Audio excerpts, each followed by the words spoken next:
بسم اللہ الرحمن الرحیم۔ السلام علیکم ویورز، میں ہوں مومنہ۔ پہلے کو ضربت کے لیے مدائن میں یاسمین کے قیام کا ایک ایک لمحہ سرمایہ حیات بن چکا تھا اور وہ ماضی کے تاریک راستوں سے کترا کر مستقبل کی ان منازل کی طرف دوڑنے کے لیے بے قرار تھا جہاں امیدوں کے چراغ جگمگا رہے تھے۔ لیکن یہ حسین اور شوخ لڑکی جس نے اس کے خواب و خیال کی دنیا میں مسکراہٹوں کے موتی بکھیر دیے تھے، ایک ایسے آدمی کی نواسی تھی جسے وہ اپنا سب سے بڑا محسن خیال کرتا تھا۔ وہ گھنٹوں یاسمین کے متعلق سوچتا، پھر یک اسے ان گنت ہنستی اور مسکراتی ہوئی خیالی تصویروں کے درمیان فریبرز کی سنجیدہ صورت دکھائی دیتی اور مستقبل کے حسین منازل کے راستے خوف اور ندامت کے احساس میں گم ہو کر رہ جاتے۔ فوجی مستقر میں اپنے فرائض سے فارغ ہونے کے بعد وہ ہر شام سیدھا اپنے گھر جانے کا ارادہ کرتا، لیکن راستے میں چند بار رک کر سوچنے کے بعد یاسمین کو دیکھنے کی خواہش اس کے ارادوں پر غالب آ جاتی اور وہ فریبرز کے ہاں پہنچ جاتا۔ پھر وہ اسے رات کے کھانے کے لیے روک لیتے۔ ایک رات کھانا کھانے کے بعد اس نے فریبرز کے گھر سے جانے کی اجازت مانگی تو سروش نے اچانک سوال کیا، تم شطرنج کھیلنا جانتے ہو؟ ہاں، اس نے جواب دیا، لیکن میں اچھا کھلاڑی نہیں ہوں۔ بیٹھ جاؤ، میں بھی کوئی اچھا کھلاڑی نہیں ہوں۔ وہ بیٹھ گیا۔ فریبرز تھوڑی دیر ان کا کھیل دیکھتا رہا، پھر وہ اچانک اٹھا اور اپنے کمرے میں چلا گیا۔ ضربت نے پہلی بازی جیتنے اور دوسری بازی ہارنے کے بعد گھر جانے کی اجازت مانگی، لیکن سروش نے کچھ اور دیر کھیلنے پر اصرار کیا۔ یاسمین اور ماں بانو کچھ دیر ان کے پاس بیٹھی رہیں۔ بالآخر یاسمین نے کہا، چلو بہن، ہم آرام کریں، ان کا کھیل صبح تک جاری رہے گا۔ وہ بالا خانے پر چلی گئیں اور اس کے بعد ضربت اور سروش دیر تک پوری توجہ کے ساتھ کھیلتے رہے۔ آدھی رات کے قریب آخری بازی ہارنے اور کھیل ختم کرنے کے بعد سروش نے کہا، میرا خیال ہے کہ اب تمہیں گھر جانے کے بجائے یہیں رک جانا چاہیے۔ ضربت نے جواب دیا، نہیں، اب مجھے اجازت دیجیے۔ تھوڑی دیر بعد ضربت دریا کے کنارے کشادہ سڑک پر اپنے گھر کا رخ کر رہا تھا۔ اچانک سامنے سے ایک سوار نمودار ہوا اور وہ ایک طرف ہٹ گیا۔ سوار نے اس کے قریب پہنچ کر گھوڑا روکتے ہوئے آواز دی، بھائی جان۔ ہاں سہیل، لیکن تم اس وقت یہاں کیا کر رہے ہو؟ سہیل نے گھوڑے کی پیٹھ سے کودتے ہوئے کہا، آپ نے بہت دیر لگائی، میں فریبرز کے ہاں آپ کا پتہ کرنے جا رہا تھا۔ ضربت نے شفقت سے اس کے کندھے پر ہاتھ رکھتے ہوئے کہا، دیکھو سہیل، اگر مجھے کبھی دیر ہو جائے تو تم سو جایا کرو۔ سہیل نے شکایت کے لہجے میں کہا، اگر مجھے یہ معلوم ہوتا کہ آپ اتنی دیر سے آئیں گے تو میں اس قدر پریشان نہ ہوتا۔ مجھے ڈر تھا کہ راستے میں کسی دشمن نے آپ پر حملہ نہ کر دیا ہو۔ ضربت نے ہنستے ہوئے جواب دیا، مدائن میں میرا کوئی دشمن نہیں ہے۔ آئندہ کبھی دیر ہو جائے تو تم یہ سمجھ لیا کرو کہ میں فریبرز کے ہاں یا کسی اور دوست کے ہاں رک گیا ہوں۔ لیکن آپ یہ بھی تو کہا کرتے تھے کہ مدائن میں دوستوں کو دشمن اور دشمنوں کو دوست بننے میں دیر نہیں لگتی۔ ضربت نے جواب دیا، یہ بات میں نے کسی بادشاہ یا شہزادے کے لیے کہی ہوگی، لیکن میں ایک عام آدمی ہوں۔ چلو اب گھر چلیں۔ سہیل نے کہا، آپ گھوڑے پر سوار ہو جائیں، میں آپ کے پیچھے آتا ہوں۔ نہیں، میں پیدل چلنا چاہتا ہوں۔ تو پھر میں بھی آپ کے ساتھ پیدل چلوں گا۔ سہیل تھوڑی دیر گھوڑے کی باگ پکڑ کر خاموشی سے ضربت کے ساتھ چلتا رہا۔ بالآخر اس نے کہا، بھائی جان، ماں بانو کب تک فریبرز کے گھر سے واپس آئے گی؟ ضربت نے جواب دیا، فریبرز کے مہمان 4 دن بعد یہاں سے چلے جائیں گے اور پھر وہ بھی گھر واپس آ جائے گی۔ سہیل نے پوچھا، بھائی جان، آپ نے میرے متعلق کسی سے بات چیت کی ہے؟ کیسی بات؟ آپ نے وعدہ کیا تھا کہ مجھے مکتب سے فارغ ہونے کے بعد باقاعدہ فوج میں لے لیا جائے گا۔ مجھے اپنا وعدہ یاد ہے، لیکن تم ابھی بہت چھوٹے ہو، تمہیں کم از کم 1 سال اور صبر کرنا پڑے گا۔ لیکن اگر 1 سال بعد جنگ ختم ہو گئی تو بھی فوج میں ہونہار جوانوں کی بہت ضرورت ہوتی ہے۔ فریبرز کا داماد 3-4 دن تک واپس جا رہا ہے۔ اس کا گھر اصفہان میں ہے اور یہ بہت خوبصورت علاقہ ہے۔ میں کوشش کروں گا کہ تمہیں ان کے ساتھ بھیج دوں۔ سہیل نے سراپا احتجاج بھنگ کر کہا، نہیں بھائی جان، میرے لیے دنیا کا کوئی اور شہر مدائن سے بہتر نہیں ہو سکتا۔ ارے تم میرا مطلب نہیں سمجھے۔ سروش کے ساتھ اس کی بیٹی بھی جا رہی ہے اور میرا خیال ہے کہ ان کے ذاتی نوکروں کے علاوہ فریبرز کے چند سپاہی بھی راستے میں ان کی حفاظت کے لیے بھیجے جائیں گے، اور میں اسے کہوں گا کہ تم ایک بہترین سپاہی کی ذمہ داری پوری کر سکتے ہو۔ بھائی جان، سہیل نے اپنے دل میں دھڑکنے محسوس کرتے ہوئے کہا، وہ مجھے دیکھ کر یہ تو نہیں کہیں گے کہ میری عمر چھوٹی ہے؟ نہیں، جب میں انہیں بتاؤں گا کہ تم ایک ہوشیار اور بہادر اور قابل اعتماد نوجوان ہو تو وہ تمہاری عمر کے متعلق نہیں پوچھیں گے۔ بھائی جان، سہیل نے قدرے توقف کے بعد پوچھا، کل آپ ان کے پاس جائیں گے؟ ہاں، میں ہر روز ان کے پاس جایا کرتا ہوں۔ آپ انہیں میرے متعلق یہ کہنا مت بھولیے گا وہ مجھے چند دن کے لیے ساتھ لے جائیں۔ نہیں، تم اس بات کی تسلی رکھو، میں ان سے بات کر لوں گا۔ سہیل کچھ دیر خاموشی سے ضربت کے ساتھ چلتا رہا، پھر اس نے سوال کیا، بھائی جان، اصفہان یہاں سے کتنی دور ہے؟ اصفہان یہاں سے بہت دور ہے، تمہیں کئی دن تک سفر کرنا پڑے گا۔ اصفہان کے راستے میں چور اور ڈاکو بھی ہوتے ہیں؟ چور اور ڈاکو ہر راستے میں ہوتے ہیں۔ پھر میں ایک فالتو ترکش اپنے ساتھ لے جاؤں گا۔ وہ کس لیے؟ ڈاکوؤں کے لیے۔ ڈاکو سروش جیسے آدمیوں پر حملہ نہیں کرتے، لیکن یہ تو ہو سکتا ہے کہ راستے میں کسی علاقے کا مرزبان یا کسی شہر کا حاکم ان کا دشمن ہو۔ اور وہ زربخت نے ذرا تلخی سے اس کی بات کرتے ہوئے کہا، سروش فریبرز کا داماد ہی نہیں بلکہ اپنے علاقے کا ایک بہت بڑا سردار ہے، اور اس کے 1000 سپاہی ہر وقت اس کے اشارے پر جان دینے کے لیے تیار رہتے ہیں۔ اگلے روز زربخت فریبرز کے گھر پہنچا تو آفتاب غروب ہو چکا تھا۔ جب وہ ڈیوڑی سے آگے باغ میں داخل ہوا تو یاسمین اچانک انار اور انجیر کے درختوں سے نکل کر اس کے سامنے آ گئی۔ وہ رک گیا اور مڑ کر اسے دیکھنے لگا۔ یاسمین مسکراتی ہوئی آگے بڑھی، پھر یکایک اس کی نگاہیں جھک گئیں اور اس نے سنجیدہ ہو کر کہا، آپ اپنی بہن کو تلاش کر رہے ہیں؟ ہاں، وہ کہاں ہے؟ وہ نیلوفر کے ساتھ حوض کے کنارے بیٹھ گئی تھی اور میں ذرا گھومنا چاہتی تھی۔ اچھا، آپ سیر کریں۔ زربخت یہ کہہ کر آگے بڑھا، لیکن یاسمین نے کہا، ابا جان اور نانا جان بھی گھر پر نہیں ہیں، وہ کسی دوست کے گھر گئے ہیں، تھوڑی دیر تک واپس آئیں گے۔ زربخت رک گیا۔ ایک طرف سے نیلوفر کی آواز سنائی دی، یاسمین، یاسمین۔ یاسمین نے شرارت امیز تبسم کے ساتھ زربخت کی طرف دیکھا اور بھاگ کر ایک درخت کی اوٹ میں چھپ گئی۔ نیلوفر نے دوبارہ آواز دی تو یاسمین نے جھکی ٹہنیوں سے سر نکال کر زربخت کی طرف دیکھا اور اپنے ہونٹوں پر انگلی رکھتے ہوئے پھر درخت کے پیچھے روپوش ہو گئی۔ پھر ماں بانوں کی آواز آئی، نیلوفر تم شور کیوں مچا رہی ہو سکتا ہے وہ اندر چلی گئی ہو۔ زربخت چند ثانیہ یاسمین کے دبے دبے کہہ کے سنتا رہا، پھر اس نے کہا، یاسمین اب تمہیں چھپنے کی ضرورت نہیں، وہ واپس جا رہی ہیں۔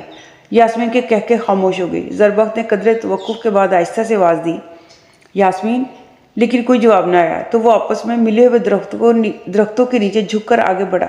یاسمین چند قدم دور کھڑی مسکرا رہی تھی۔ ان کے درمیان اجنبیت کے پردے اٹھ چکے تھے۔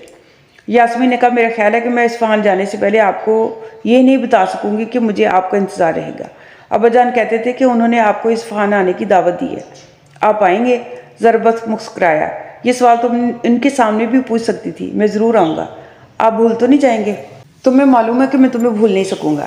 لیکن کیا؟ یاسمین نے مضطرب ہو کر پوچھا۔ کچھ نہیں، اب چلو۔ کیا میں اس قابل بھی نہیں کہ آپ مجھے یاد رکھ سکیں؟ یاسمین، تم فریبرز کی نواسی اور سروش کی بیٹی ہو، اور ہمارے درمیان کئی دریا اور پہاڑ ہیں۔ میں یہ سوچ بھی نہیں سکتا کہ مستقبل کے کسی افق سے آگے ہمارے راستے ایک ہو سکتے ہیں۔ تمہارے نانا، تمہارے ابا کیا کہیں گے؟ آپ ان سے ڈرتے ہیں؟ تمہیں ان سے خوف محسوس نہیں ہوتا؟ نہیں، اور آپ کو بھی ان سے خوفزدہ ہونا نہیں چاہیے۔ مجھے معلوم ہے کہ وہ آپ کی بہت عزت کرتے ہیں، میں ان کی باتیں سن چکی ہوں۔ یاسمین، میں ان کا شکر گزار ہوں کہ وہ مجھے قابل عزت سمجھتے ہیں، لیکن فرض کرو کہ وہ اچانک یہاں آ جائیں اور ہماری باتیں سن لیں تو کیا خیال کریں گے؟ یاسمین نے جواب دیا، میں صرف اتنا جانتی ہوں کہ انہیں دیکھ کر بھاگنے یا کنویں میں چھلانگ لگانے کی کوشش نہیں کروں گی۔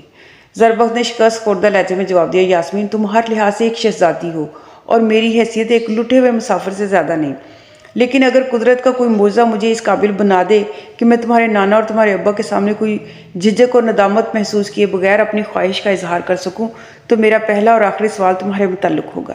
لیکن اس وقت میرے دل کی دھڑکنیں یہ کہہ رہی ہیں کہ زربخت فریبرز کی نواسی بہت نادان اور بہت خوبصورت اور بہت رحم دل ہے، لیکن وہ تمہارے لیے نہیں ہے۔ تم بیوقوف نہ بنو، یہاں سے بھاگ جاؤ۔ جب سروش کی بیٹی اصفہان پہنچ جائے گی تو اسے یہ بھی یاد نہیں رہے گا کہ تم کون تھے۔ نہیں، آپ کی دل کی دھڑکنیں یہ کہہ رہی ہیں کہ آپ اب بھاگ نہیں سکتے۔ یاسمین بہت بدصورت ہے، لیکن آپ اس کا پیچھا نہیں چھوڑیں گے۔ وہ یہ کہہ کر ہنس پڑی اور اداس فضائیں اس کی نکرئی کہکوں سے لبریز ہو گئی۔ یاسمین، یاسمین، مکان کی سمت سے نیلوفر کی آواز سنائی دی۔ یاسمین نے برہم ہو کر کہا، اس بیوقوف لڑکی کو وہم ہو گیا کہ اس باغ میں بھیڑیے گھس آئے ہیں۔ زربخت نے کہا، تم جاؤ یاسمین، اور میں واپس جاؤں گا۔ نہیں، جب تک نانا جان نہیں آتے آپ واپس نہیں جا سکتے۔ اچھا چلو ٹھیک ہے۔ وہ چل دیے۔ درختوں سے نکل کر انہیں نیلوفر اور ماں بانو دکھائی دی۔ یاسمین نے جلدی سے آگے بڑھ کر کہا، نیلوفر، تم شور کیوں مچا رہی ہو؟ نیلوفر بھاگ کر آگے بڑھی، لیکن یاسمین کے پیچھے زربخت کو دیکھ کر ٹھٹک گئی۔ پھر اس نے شکایت کے لہجے میں کہا، آپ کہاں غائب ہو گئی تھی؟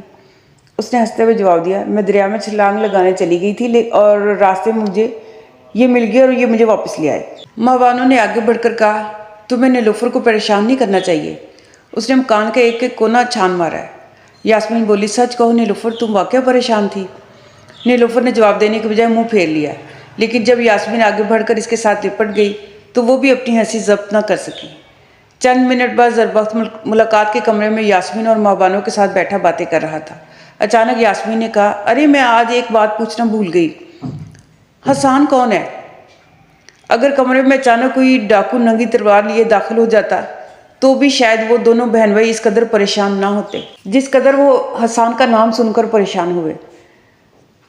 بہن اور بھائی کچھ دیر جواب طلب نگاہوں سے ایک دوسرے کی طرف دیکھتے رہے اور پھر ان کی نگاہیں یاسمین کے چہرے پر مرکوز ہو کر رہ گئیں۔ یاسمین نے ماں بانوں سے مخاطب ہو کر کہا، گزشتہ رات آپ نے نیند کی حالت میں 2-3 بار کسی کو حسان حسان کہہ کر آواز دی تھی اور صبح مجھے یہ پوچھنا یاد ہی نہیں رہا کہ حسان کون ہے۔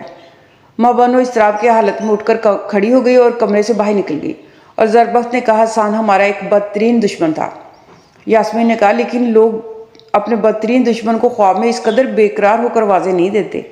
ماں بانو اچانک کمرے سے نکل گئی اور یاسمین مضطرب سی ہو کر زربفت کی طرف دیکھتی رہی۔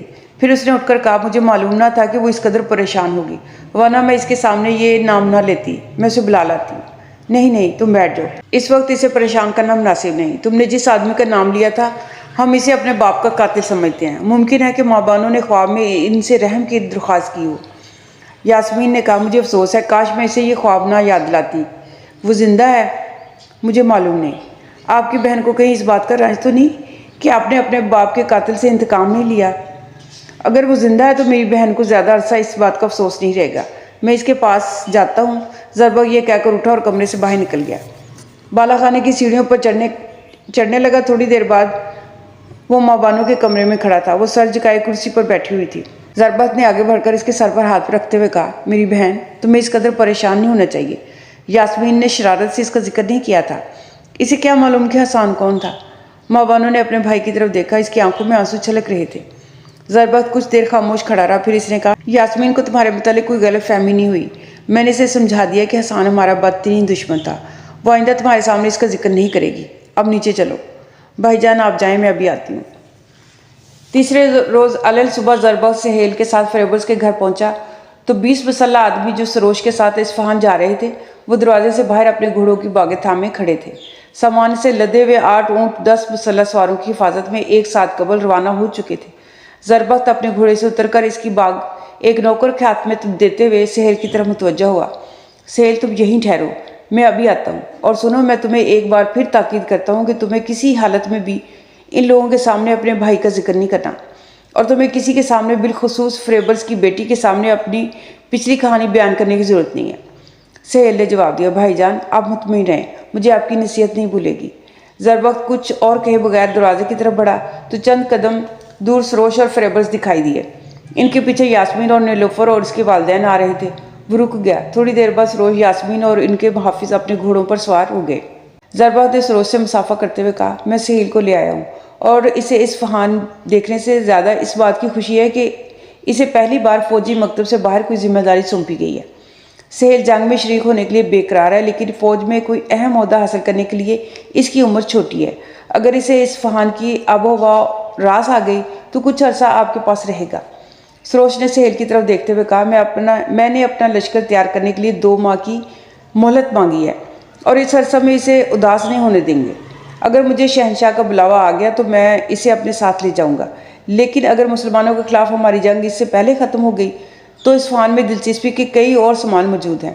اگر یہ اچھا سوار ہے تو میرے استبل میں بہترین گھوڑے موجود ہیں، اور اگر یہ ایک اچھا تیر انداز یا نیزہ باز ہے تو میں اپنے لشکر میں اس کے کوئی موضوع عہدہ دے سکوں گا۔ اس صورت میں اسے فوراً مدائن لوٹنے کی ضرورت پیش نہیں آئے گی۔